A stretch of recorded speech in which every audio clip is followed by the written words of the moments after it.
Okay, so does everybody know what the spirit is?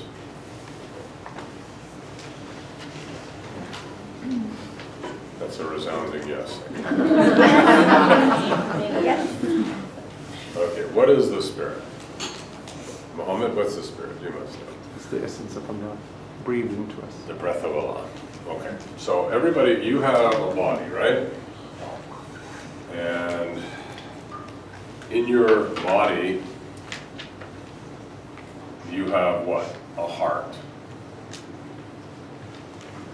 Okay, and inside your heart, there's a little spot right here. It's called the sinoatrial node. You ever heard of that in your heart?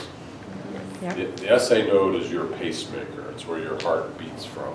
It's a bunch of little cells inside your heart. It sits about right here. It's where your heart gets its rhythm from. But right behind this, there's a cord of light that comes in like this. That cord of light,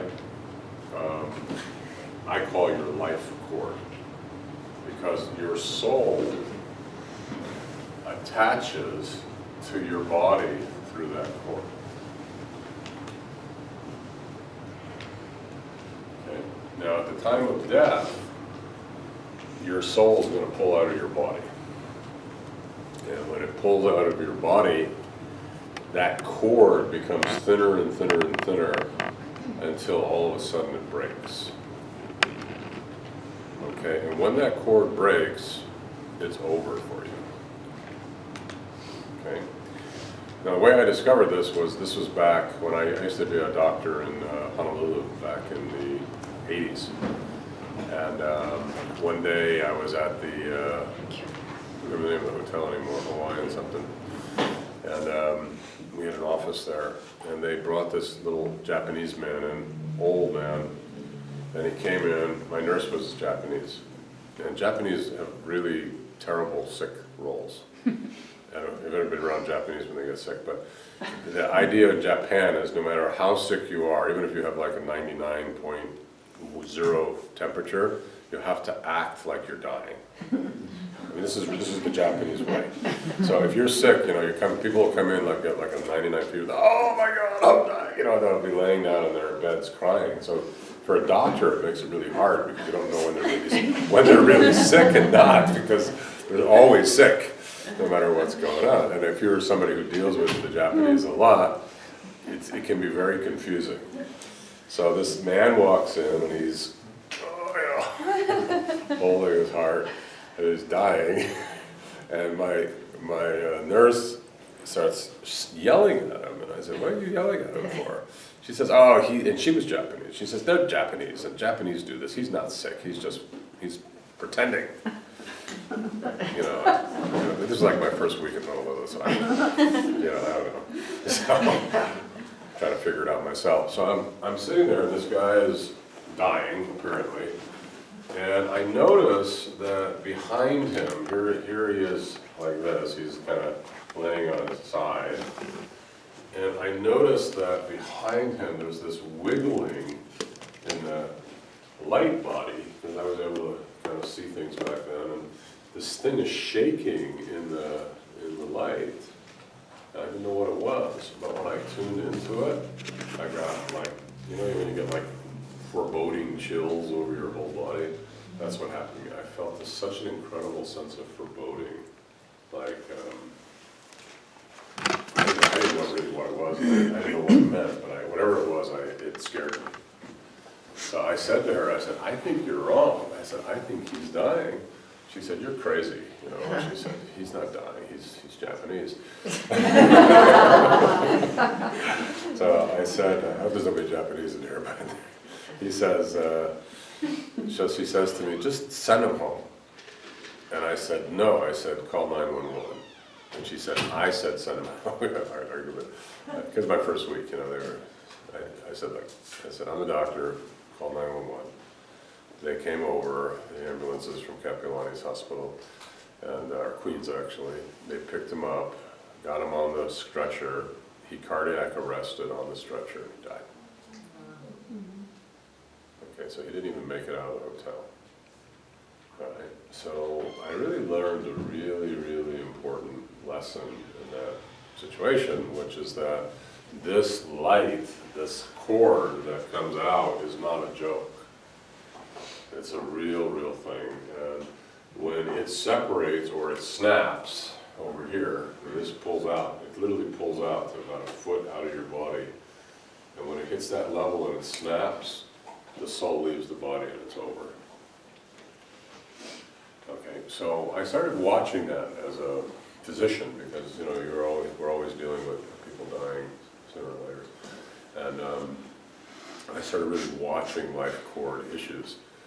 And it really became like a science for me for the next 10 years. I would just kind of watch life cords, and I'd watch people come in, and I would watch, like, if you looked at a cord that came into the back of the heart, I mean, they're not this big, it's only about this, it's only the size of maybe 2 inches, but you would see that the cords would start to bulge, and that these bulgings in the cord all represented potential terminal disease.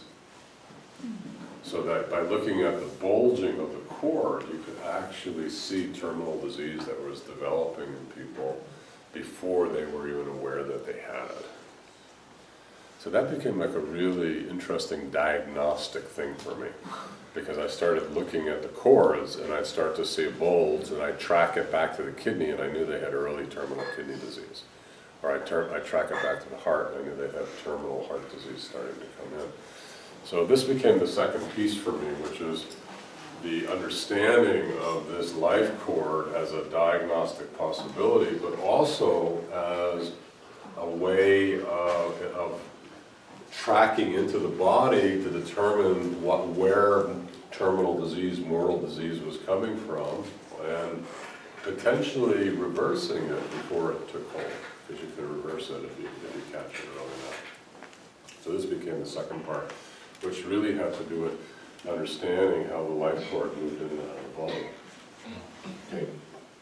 And then the third piece, which till today I find the most fascinating of all the pieces, is that when this soul light leaves the body, it does go someplace. It does travel. So if you go into deep meditation at the time of death, you can travel with the souls. Your consciousness can go with them.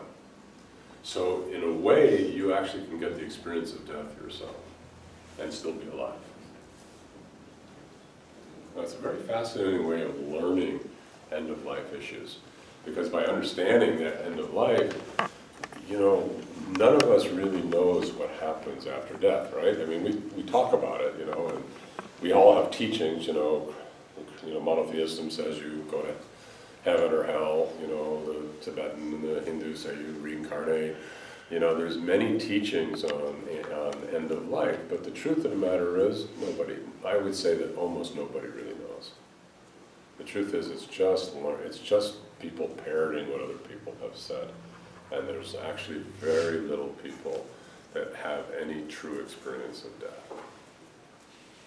So, again, like I said, for me, I'm a person who likes to taste before I talk about something, because then if I talk about it and I haven't tasted it, I'm just telling you more stories. And I don't like to tell stories, I like it to be real.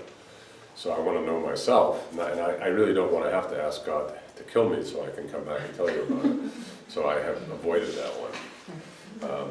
However, you can travel with these souls and you get a tasting of this death, you see. So when you die, one of the things that you can do, or before you die, but one of the things you can do, which by the way, in the university I do this with most of my classes when I teach, is I take them to the cemetery. And we go and we meditate at different graves. And we sit by the graves. Now, I haven't done it for a while, but I used to do this all the time. And when you sit by the graves of the people who have died, you will be shocked to see what's going on in those graves. Because first of all, you will actually hear some of them talking to you. You can actually hear those spirits talking to you. And many of the students have had this experience. They sit by the grave and all of a sudden the spirits are talking to them. They hear them. And some of the spirits will even explain a little bit about what's gone on for them. So they're even hearing, like the spirits are telling them what's going on for them. So it's a very incredible thing that happens there. Yeah. If you've never, and by the way, if you've been with any of some of the great Sufi masters, like Ibn Arabi, for example, used to hang out in the graves all the time. And he would actually talk to the spirits of all the saints and all the, enlightened teachers and all the great masters before him, and they would teach him. So this is like, if you go to Morocco, this is a very common thing in Morocco, where the sort of the higher Sufi teachers will go to the graveyards and literally commune with the spirits and learn from them. Because if you are able to hear them, they will teach you about their lives. So, cemeteries, these spirits will teach you about what happened for them. And one of the things that you'll find is, what I have found, is that some of these spirits are actually in the darkness.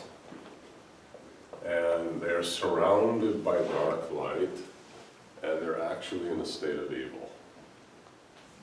And it's a very scary thing when you're with those spirits, because they actually died in the state of evil, and they are living in the ground in that state. And I don't know what they're doing with all of it in that world, but it's not something that I personally want much part of. But because when you touch it, it's like your body will become ice cold inside, and you will feel the taste of metal in your mouth and the sense of darkness moving through your being, and it's terrifying. It's actually a very terrifying place that some of these spirits are in. So that's one level of death that we see, is that level of darkness. And the second level that goes up from there is just kind of a level of what I almost call like deadness. It's like they're there, but their lives are empty. They're like the light is empty, they're empty. It's almost like they lived, I don't know what kind of life they lived, but it wasn't worth much. It's not for a lot, but it's almost like, it just feels like they threw their lives away. Okay, so it's like their lives, I don't know what they did with their lives. Maybe they were, I don't know what happened with them, but it's like there's an emptiness in these spirits, and they're living in that grave, and there's like nothing. They're just kind of empty. And so this is the second level of things we see, are the emptiness of that level. And then the third level we see is people who have goodness. There's goodness in them. And these people, I like to think of as like angels. It's like they're kind of like human angels. And they're laying there, but they're surrounded by light. And in their graves, they're even trying to help people. They're like trying to help out. We're there, and they're talking to us, telling us, don't give up on life, and go forward, and don't be afraid, and you have to do good. And it's like they're even in the grave, they're encouraging people to have success in their lives spiritually. So this for me is a really very beautiful state. And then the final level, which I've only seen a couple of times, which really were in the graveyards in Jerusalem. Because Jerusalem is a very holy place. It's full of prophets, it's full of Sufi masters and so forth. And you all know that our guide, Sidi, died 2 years ago, right? And I went to Jerusalem to, say my salams, my farewells to him. And I went to his grave, and he's buried in a very interesting graveyard, because I didn't realize where he was buried. But apparently there is a man named Salman al-Farsi, who was the only actually companion of the Prophet, who is buried in Jerusalem. There's only one companion that's buried in Jerusalem, which is Salman al-Farsi. And Salman al-Farsi, many people considered him one of the greatest companions because he was considered to really have like a very high state of enlightenment that he carried. And I remember I walked up to the mosque where he's buried, and I literally got to the door, and I think it was the first time in my life I experienced like the spirit came out the door, and I could see it like I'm looking at you, and it started welcoming me. Welcome, Ibrahim, and welcome. It just started talking. It was so, it was like shocking, like to see, and so much light, and so much beauty, and so present, and like vitalizing, like whatever it gave me, I felt like I literally youthened about 10 years in like 10 minutes. It was like it just gave so much light to me. And I went and I sat with his they have what they call maqam. It's where the body is, it's entombed. And I sat with it for a while and had an incredible experience with this Salman al-Farsi.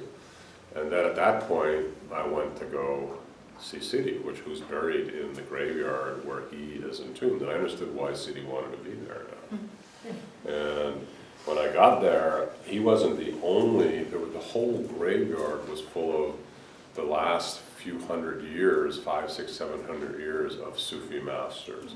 It was all the tombs of many masters from the last 600 years of Shadaliya, Rafai, what do you call it, Alawi, and other tariqas were buried there. There were a number of them. And I went, and it was like the graves were like shining and glowing in the ground. Like these masters were glowing. And this graveyard, which, by the way, from the outside, looks like some old forgotten graveyard. It's like tombstones are kind of falling over, and if you walked into it on the outside, you'd probably go, huh, and you'd probably walk away. But if you walk on the inside and you look at what's in the ground, it's like spirits that have had true success in life, like glowing spirits that are buried in this ground. So this last level is I don't know how to put it, I just call it the glow. But it's these saints, these awliya, who have reached this high state of consciousness, which I would say are saints that have reached the 6th and 7th station in the Sufi way. Many of them in the 7th station, inside al-Kamal, which is the final station of Sufism. I would say there's quite a few of them in there that have that station. And their bodies are glowing in the ground. Yes?